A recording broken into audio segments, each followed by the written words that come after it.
음악의 세계에는 아주 특별한 미스터리가 하나 존재합니다. 악기 하나 다루지 못하고 복잡한 음악 이론이나 엔지니어링 기술도 전혀 모르는 한 남자. 그런데 어째서 아델, 카니에 웨스트, 레드핫 칠리 페퍼스 같은 세계 최정상급 아티스트들이 계속해서 이 남자를 찾아와 자신의 앨범 프로듀싱을 맡기는 걸까요? 그 남자의 이름은 바로 릭 루빈입니다. 오늘 이야기에 깊이 들어가기 앞서 이 이야기가 여러분의 잠들어 있던 창의성의 작은 불씨가 되기를 소망합니다.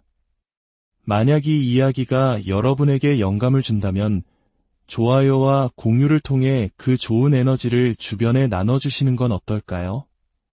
여러분의 구독은 저희가 더 깊이 있고 의미 있는 콘텐츠를 만드는 데 큰 힘이 됩니다. 이야기를 듣는 모든 분들의 삶에 축복이 가득하기를 기원합니다. 릭 루빈은 수많은 인터뷰에서 이런 질문을 받았습니다. 당신은 스튜디오에서 대체 무슨 일을 하는 겁니까? 놀랍게도 그는 명확한 대답을 내놓지 못합니다. 그저 자기도 잘 모르겠다고 어깨를 으쓱할 뿐이죠. 하지만 저는 지난 몇 달간 그의 철학이 담긴 책과 인터뷰들을 집요하게 파고든 끝에 그가 무엇을 하는지 그리고 그 방법이 얼마나 심오한지에 대한 단서를 찾아냈습니다. 릭 루빈 자신은 모를지 몰라도 저는 이제 그 비밀을 알 것 같습니다. 이야기는 단순히 한 음악 프로듀서의 작업 방식을 넘어서 창의성의 근원을 파고드는 여정이 될 것입니다. 릭 루빈의 방법론 속에는 신비주의와 오컬트 철학이 아주 짙게 배어 있습니다. 그리고 그가 말하는 모르겠다는 대답 뒤에는 사실은 극도로 복잡하고 정교하게 설계된 영적인 시스템이 숨겨져 있었죠. 이제 그 베일을 벗겨보겠습니다. 오늘 우리가 함께 탐험할 지도는 릭 루빈이 직접 쓴 책, 창조적 행위, 존재의 방식입니다. 이 책을 통해 그가 어떻게 아티스트의 영혼 깊은 곳에 숨겨진 진실을 끌어내는지 그 비밀스러운 단계들을 하나씩 따라가 보겠습니다. 릭 루빈이 보는 아티스트는 단순한 창작자가 아닙니다. 그는 아티스트를 하나의 그릇 또는 안테나로 봅니다. 억지로 무언가를 쥐어짜내는 존재가 아니라 우주에 떠도는 위대한 아이디어를 수신하는 통로라는 것이죠.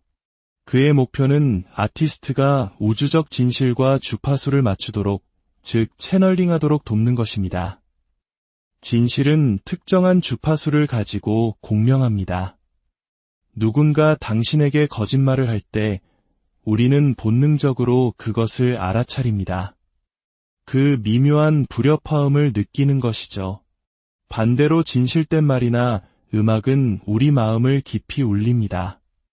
릭 루빈의 위대함은 특정 장르의 음악을 만들어내는 기술에 있는 것이 아니라 바로 우리 모두의 내면에 이미 존재하고 있는 이 신성한 주파수를 깨우는 능력에 있습니다. 그의 역할은 아티스트 안에 있는 진실을 활성화시키고 그 진실이 듣는 이인 당신의 마음속에서도 공명하도록 만드는 것입니다. 그렇다면 그는 어떻게 그 진실에 도달하는 걸까요? 어떻게 그 감정을 활성화시키는 걸까요? 좋은 음악, 좋은 예술의 본질은 공감에 있습니다. 아티스트가 노래하는 감정을 듣는 이가 똑같이 느끼는 것. 마치 스탠드업 코미디언의 농담을 들으며 저거 내 얘긴데? 라고 무릎을 치는 순간처럼 말이죠. 릭 루빈이 하려는 것이 바로 이것입니다. 아티스트의 가장 깊고 진실된 경험을 이끌어내어 그것이 보편적인 인간의 감정으로 확장되도록 돕는 것입니다. 릭 루빈은 이 과정을 위해 근원에 접속하는 것을 이야기합니다.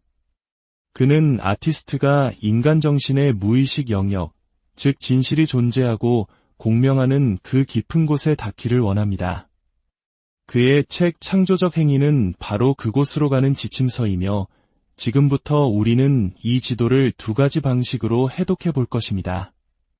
먼저 그의 철학을 관통하는 거대한 신비주의적 틀을 살펴보고 그 다음으로는 그가 실제로 사용하는 구체적이고 세밀한 단계들을 분석해 보겠습니다. 릭 루빈이 책에서 가장 먼저 강조하는 것은 매일 자신을 비우는 것입니다. 이것은 새로운 아이디어가 떠오를 공간을 만들기 위함입니다.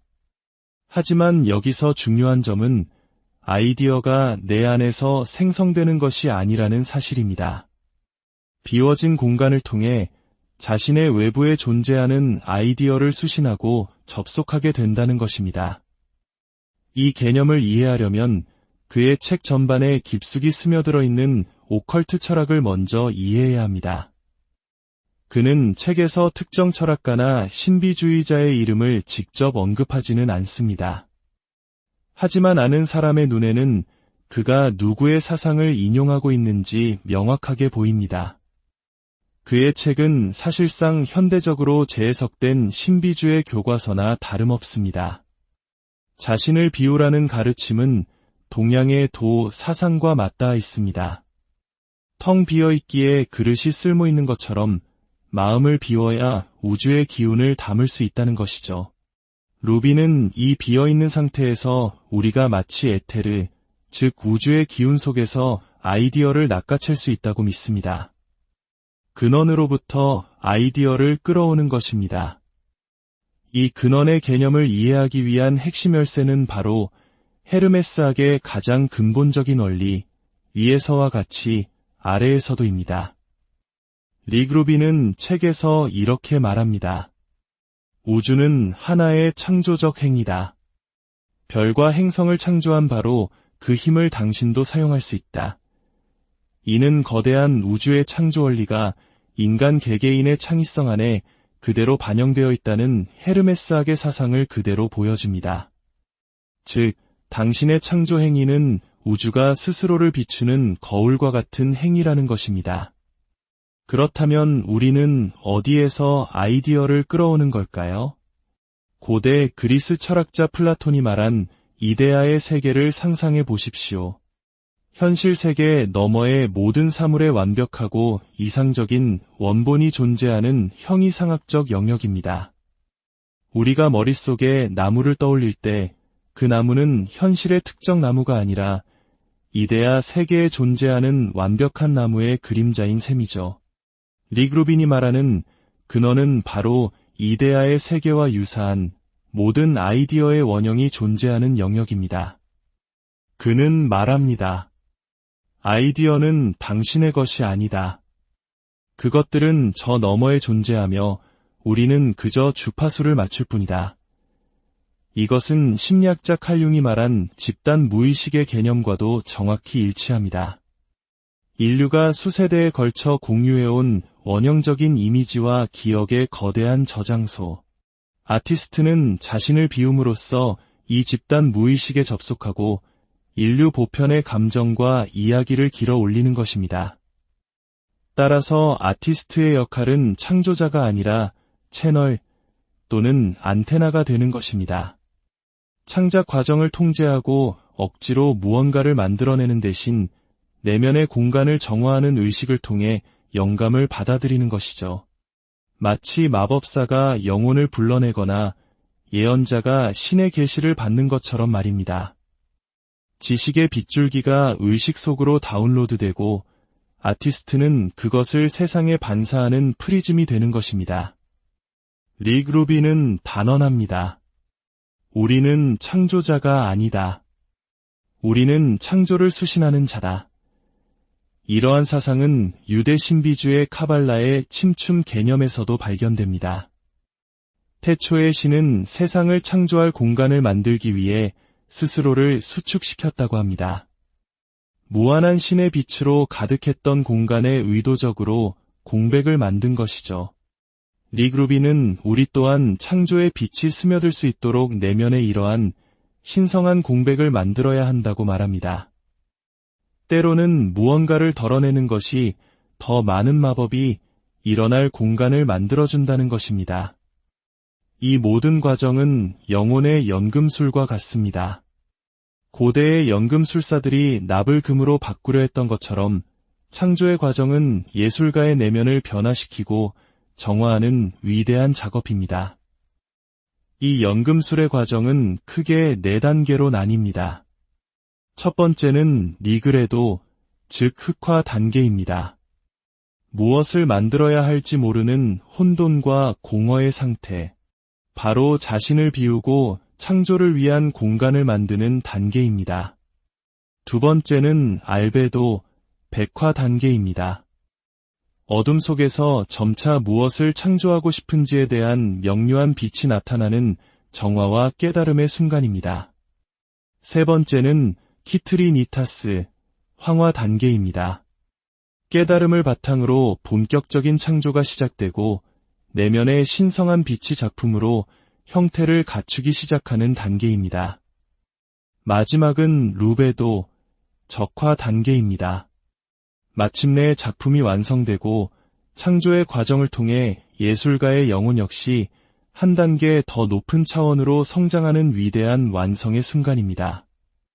결국 릭 루빈의 철학은 창조 행위 자체가 하나의 신성한 의식이라는 것을 말해줍니다. 예술가는 그릇이자 마법사이며 근원은 신성한 우주 그 자체입니다. 작업 공간은 침묵으로 채워진 재단이 되고 창작의 과정은 영적인 입문식과 같습니다. 그 과정에서 떠오르는 의심과 불안은 우주의 흐름을 거스르려는 에고의 저항일 뿐입니다. 그리고 그 결과물인 예술 작품은 연금술적으로 변형된 자기 자신의 또 다른 모습입니다. 당신은 창조하는 것이 아니라 우주가 당신을 통해 창조하도록 허용하는 것입니다. 이것이 바로 릭 루빈은 대체 무엇을 하는가에 대한 첫 번째 대답입니다. 그는 아티스트의 내면에 이미 존재하는 신성한 주파수를 일깨움으로써 그들이 무엇을 어떻게 창조해야 할지를 스스로 발견할 공간과 철학을 제공하는 영적인 안내자입니다. 하지만 이야기는 여기서 끝나지 않습니다. 그의 철학적 뿌리를 더 깊이 파고 들어가 보면 우리는 훨씬 더 복잡하고 조심스럽게 다뤄야 할 진실과 마주하게 됩니다. 릭 루빈의 사상에 지대한 영향을 미친 인물로 19세기의 의사이자 점성가 그리고 신비주의자였던 프란츠 하르트만이라는 사람이 있습니다. 하르트만은 당대 신지학협회의 중요 인물이었으며 그의 저서들은 현대 오컬트 사상에 엄청난 영향을 끼쳤습니다. 그리고 그의 책들은 릭 루빈의 서재에서도 발견됩니다. 우리가 어떤 사상의 출처를 알게 되면 그 사상이 우리를 어디로 데려가려 하는지 더 잘 이해할 수 있게 됩니다. 프란츠 하르트만의 저작들은 릭 루빈의 창작 철학을 형성하는 데 깊이 관여했습니다. 그런데 여기서 우리는 한 가지 중요한 역사적 사실을 마주해야 합니다.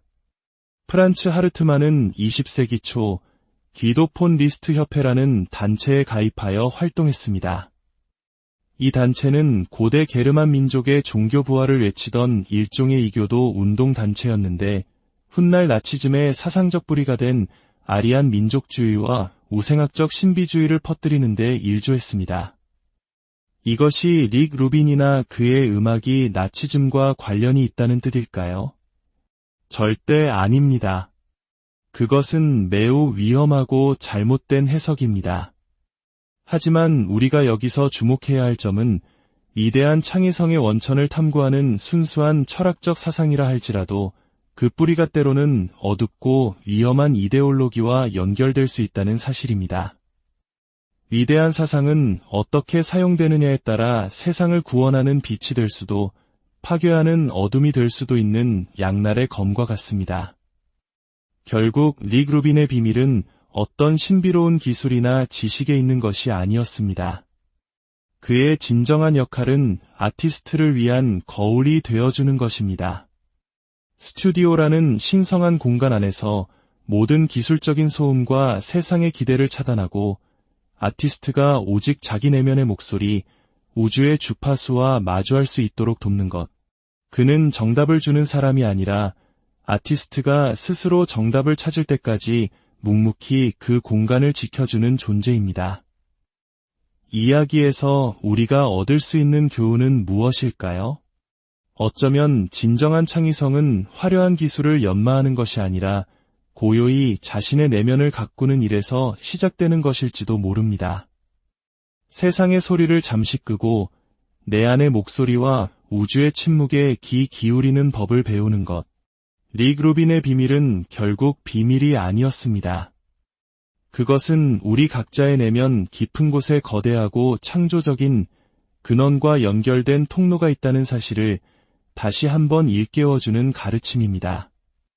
진짜 위대한 작업은 그저 소음을 줄이고 우리의 잔을 비우고 그 근원의 에너지가 우리를 통해 자연스럽게 흘러나오도록 허락하는 것입니다.